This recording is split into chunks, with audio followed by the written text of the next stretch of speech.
Mr. Gregory Saggi. He's a high technologist. He's a transhumanist. He's part of the shifting shape of technology in Australia, and we've come to talk all things tech and everything incredible. Who are you, and what's going on over there in Sydney, Australia, Mr. Gregory Saggi? Hi, I'm Greg, and I'm a transhumanist. And my mission is our mission is to restore humanity, save humanity through Gaia theory. Uh, we have to be mindful in how we act, because for what we do now echoes through eternity. And every single action we take, every single message we put out, sets a precedent, not just for us, but for future generations and future species. So what I'd like to do is use transhumanist technology to save Earth whilst others colonize the stars mindfully. So we've got to jump into a quick news item, then we'll go into more about who you are and the other things. So we'll do that very quickly. And the big news item that's happened recently in Australia is Liberal won, Labor lost. What do you think about this? Is this a generational thing? Liberals won with the older generation mainly. It was on taxes, it was on negative gearing, it was on healthcare, it was on the pension.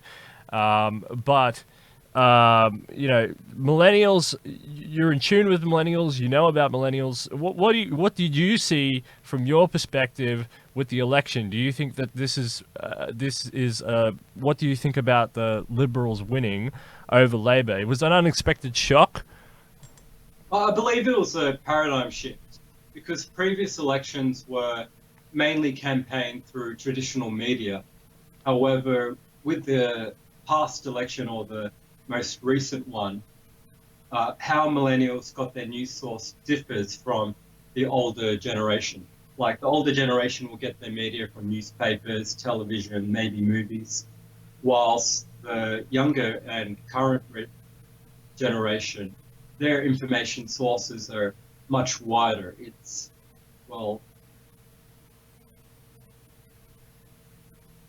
a sense of memes, how ideas spread. So one image might be put out and it just goes viral and enters the minds. And what that then does is it affects how we act. So There's a meme wars. what I hear from millennials are saying is past actions, past conflicts has affected us in a negative way. And we'd just like to be the change that we'd like to see. Things like providing housing, healthy food, being mindful on health, even something as simple as giving a stranger a smile can have a flow-on effect. And if one person makes another smile, what can that person then achieve throughout their lifetime? It's like one person affecting billions, like Singularity University. Yeah, Singularity University, the sandbox theory. Sandbox theory says that everything is interconnected and everything has an impact on everything else. And you're saying if you change the node to a positive one from a single node, how that will have a reverberation of positivity as opposed to negativity. That's a very interesting interesting analogy. So you're saying the Liberal Party winning was a paradigm shift. I argue here on this show that it wasn't a paradigm shift, that it's just the Coles and Woolworths doing the same objectives. So you've got Coles and you've got Woolworths, you've got Liberal, you've got Labor. They don't really have different policies. They don't really have different ideas. They all work for the same people. What say you? Do you think that they're part of the same machine? Well, if we go to the Coles and Woolworths parallel, then let's have a look. What is the difference between Woolworths in New Zealand and Woolworths in Australia? say, for example, in Australia, when we did the plastic bag ban, what then came in? What came in after that was bags that you then have to pay for. Like, are those still sustainable? What's the purpose in banning free plastic bags if you're then going to charge for paid plastic bags? And if you have a look at what New Zealand is doing, they eliminated plastic and use sustainable recycled paper. So it's what we, the millennials, feel is we would like leadership by example. And do you think the leadership by example, you mean the government, you mean the state, or do you mean across a broad spectrum of society from the top to the bottom and private sector and the churches and the social structures and all the other things as well? You're talking about a complete sweep, or you're talking about change needs to come from the top of government? What I'm talking about is everyone themselves is a leader and a follower. So by leading our mind, leading what we allow into our mind, and how it affects us, and then the flow and effect of how we then act around the surroundings, like the 6 people closest to us, then has a flow and effect. Because then those 6 people have other people around them. So then the message propagates and the action spreads. So say, for example, look at Tony Abbott. I don't agree with all of his policies. However, he is a lifesaver. He did fight bushfires, and he went on the beach. He did save lives. So while I personally do not agree with all of his policies, I still take the good out of the bad and see him as a lifesaver. So we can learn from that particular aspect and apply it and discard what we don't like So you in see, our own act. Like, it's going from Bruce Lee's philosophy of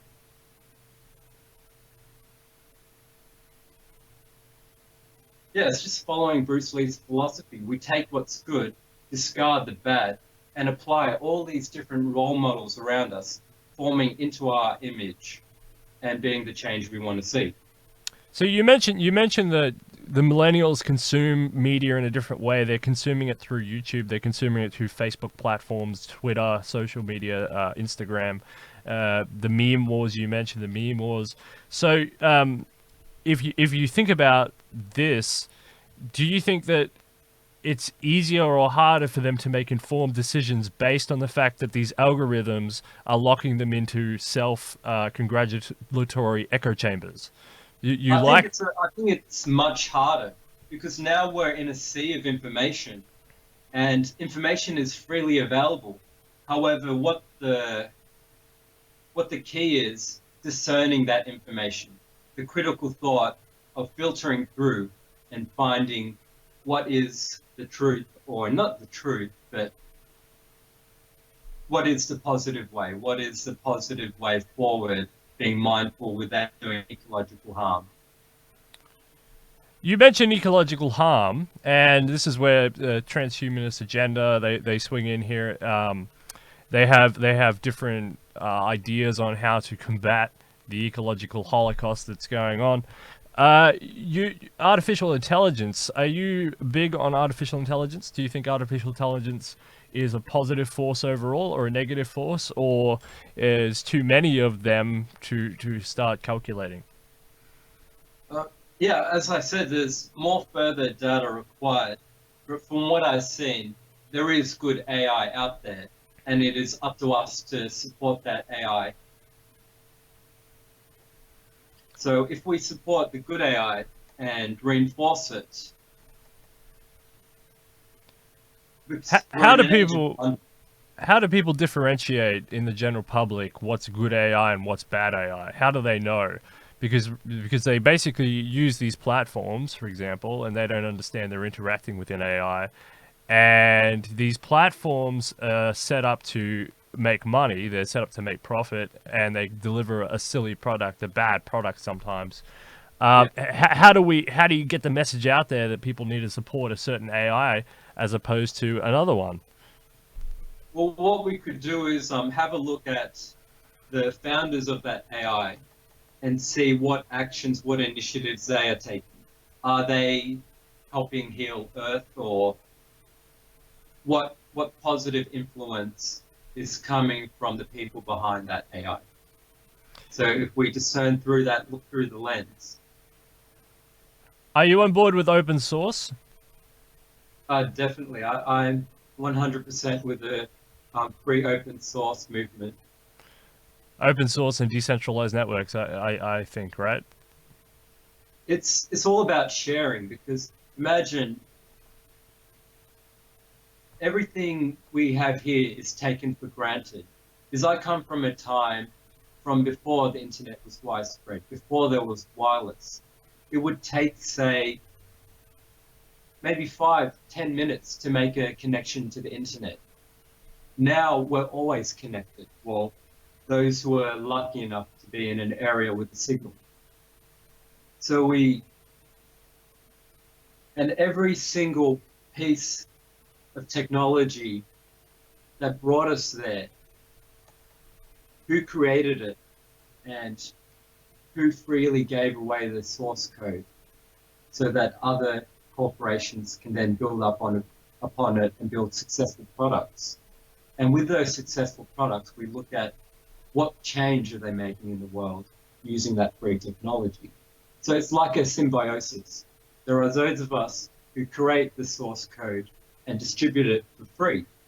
And then there are others who then build upon those products and create change through monetary means.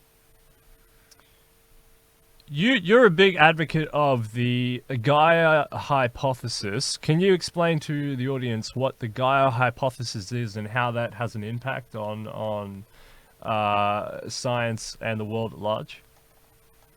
Well, to summarize it as simple as possible, you can have a look at, like, say, Final Fantasy VII, the PlayStation game, where you have the Earth. And the Earth isn't, countries with squiggles or with lines around them. It's one organism. What happens on one part of the world affects the other. So it's like a body or a living creature. And we humans are part of that.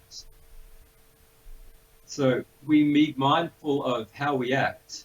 Say, if we take all the natural resources in one area of the world, that has a flow-on effect. It's like, say, if you draw blood from your left arm, the right arm is going to be connected because it's the same side, it's the same body. And that expands throughout the universe because it's the precedence being set. So the Great Gaia Hypothesis is this notion that the Earth is an organic object that's sitting on top of essentially a rock and a mantle, and that we have to, well, I'm imposing something now, but basically we have to take care of it, otherwise, there will be a distortion in how that mechanism is run. So just like the dinosaurs were wiped out by an asteroid because there was a distortion, is there an argument that climate change is doing the same thing? Are we the distorting asteroid? That's a very good a way of putting it. I agree with that 100%. I'm just reflecting upon that statement.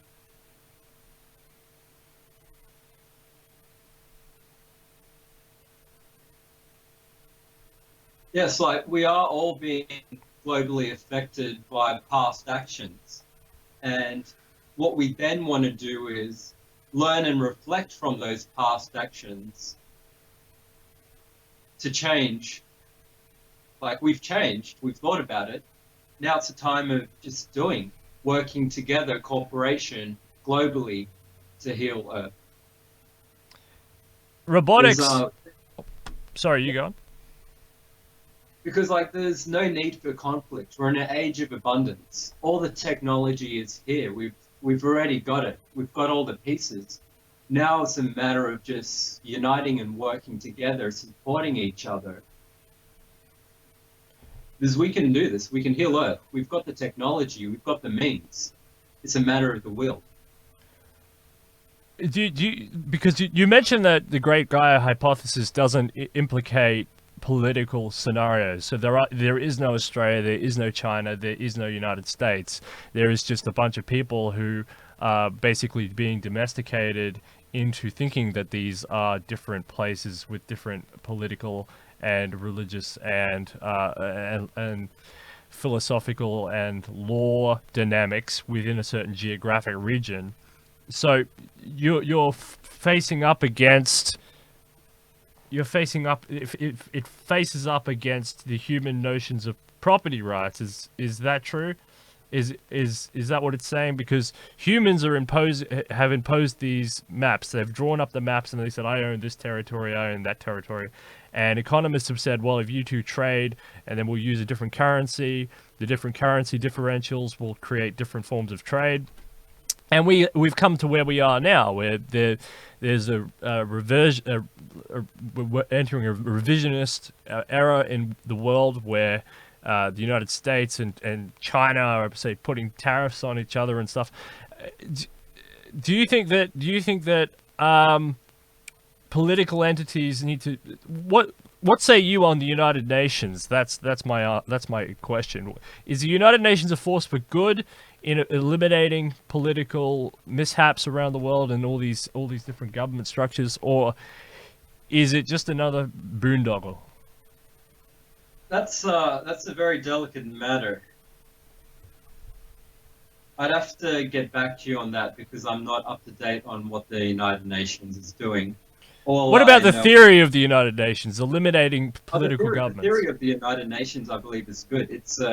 It's a meeting place, like a round table, where all nations can come in, put forward their viewpoints, learn from each other, and then move forward cooperatively.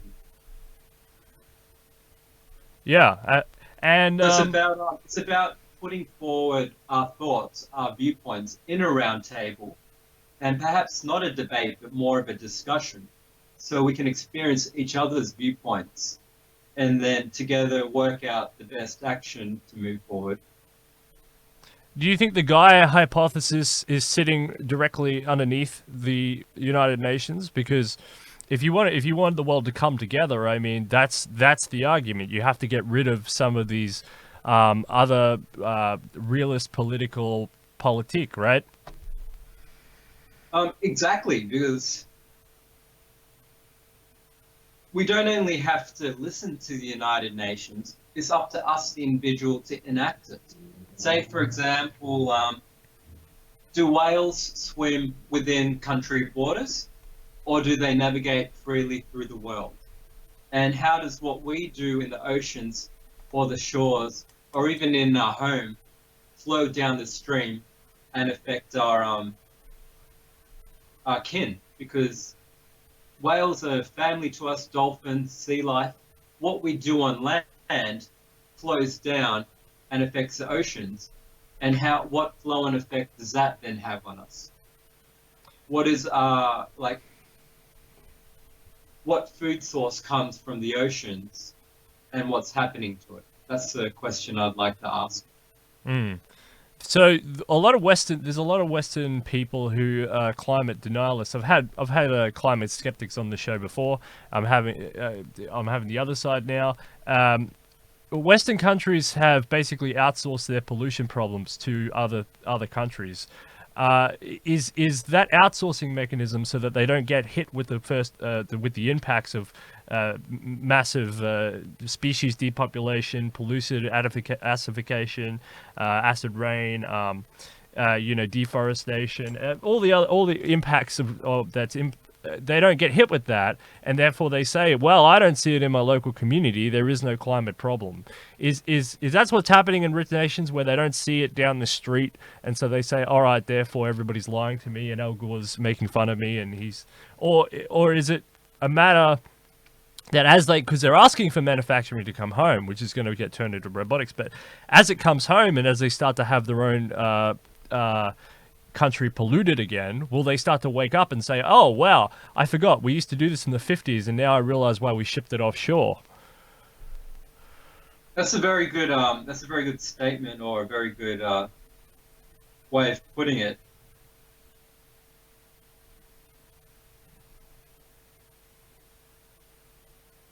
The thing is, like, we've got to change our mindset instead of thinking of the byproducts as waste, and come up with ideas of how that can be turned into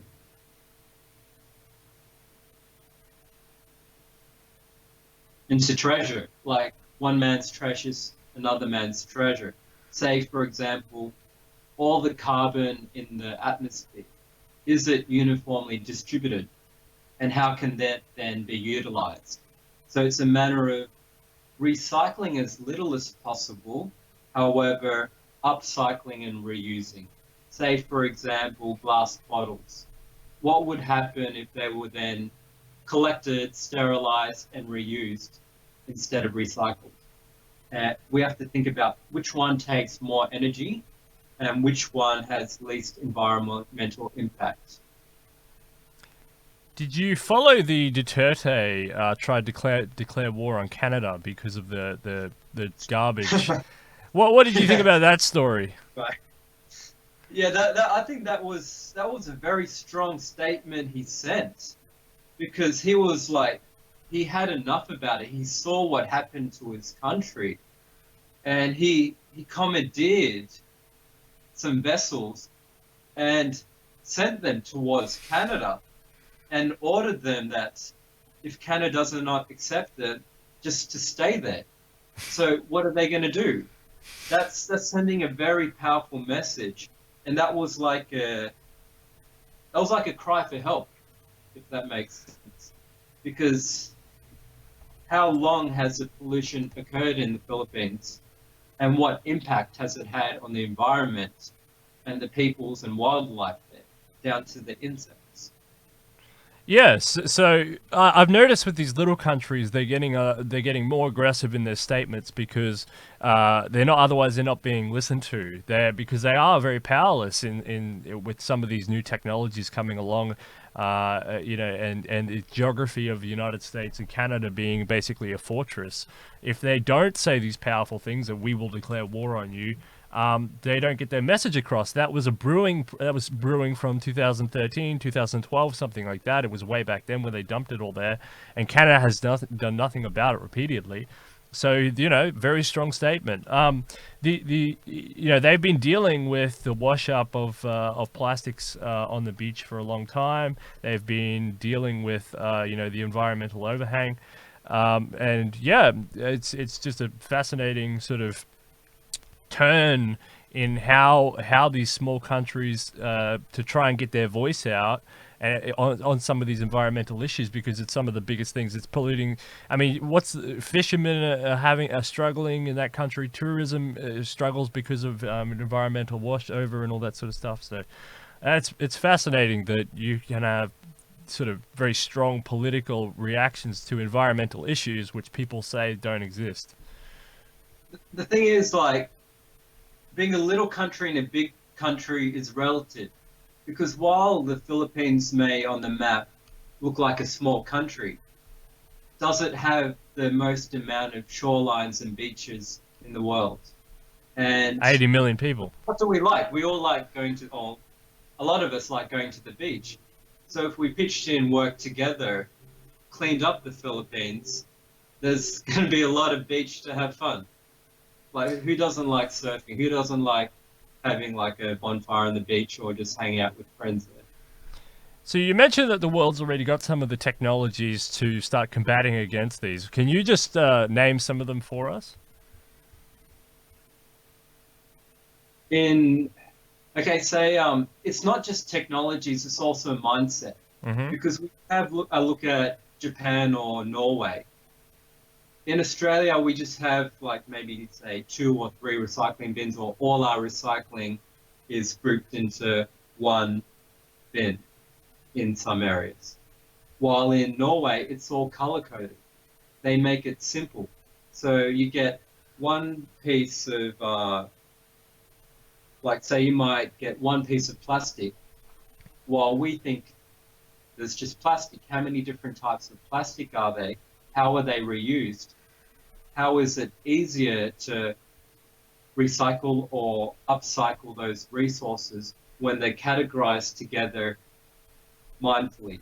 So say in Norway, all the plastic of one type is one color and placed in one bin. Then when it's collected, the sorting process has already been done. How much more efficient is that? People feel happier and healthier because they feel that they're making impactful change at home by sorting it, because they don't only believe, they know that what they're doing at home is having a positive impact on their country. So what can we learn from Norway's recycling method? Yeah, so you're saying it's mindsets as well. So is there a way to this show talks about finance. Is there a way to profitize the new and incentivize the new mindset? Can we make a profit out of incentivification? I know in the ACT and in South Australia, for example, you get paid to dump 5-cent cans or something. I mean, that's one way. What do you think about these sort of? How do we make profit? Well, think of it this way: it's a resource. It's a resource. So we're reclaiming resources. Just imagine all this rubbish could be coming in. We're sorting it, and how much more resources do we then have? Like, say, for example, plastic. That's a very tricky subject. We already have all this plastic out there. So what can we do about it? How can it be mindfully upcycled or reused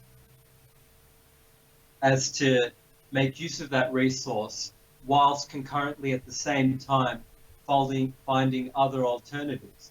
Like one transhumanist technology might be mushrooms. How many different forms of mushroom packaging are there? And have a look at the fire redundant properties of mushroom bricks, or how much stronger they are than, say, concrete bricks.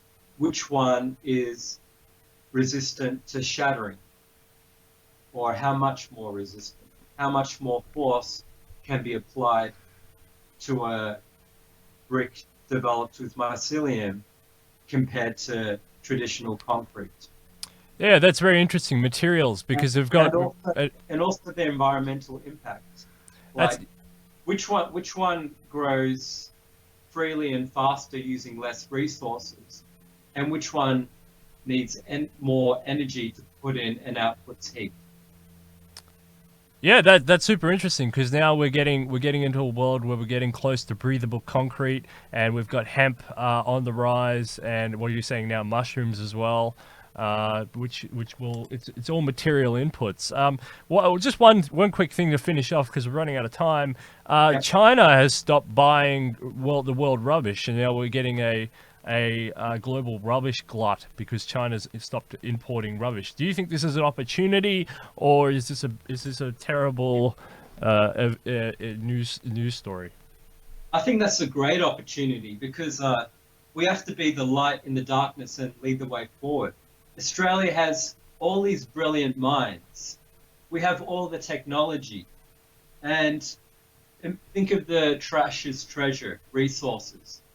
Look at the different transhumanist technologies, how we can apply them to then take these waste, or what I'd like to say, resources coming in, and then monetize, not just monetize, but monetize mindfully to help each other. Fantastic. All right. Well, Mr. Gregory Saggi, thank you very much. This has been fascinating. It's been really interesting. The environment is a huge it's a huge issue. It's a global issue. It's a global problem. It'll take global solutions in certain contexts. But I think if we can incentivize and profitize and inform, that might be on our way to some better solutions, and it might make a lot of people very rich along the way. I mean, why not? Exactly, because well, the thing is, like, how what we do with that richness is what matters. So Absolutely. it's fine to make money, and it's even better to use that money mindfully to create positive change. And yes, I agree with what you said. All right. Thank you very much. Thanks for coming on Detonation. Unshackled.net and Unshackled.net and more Detonation coming all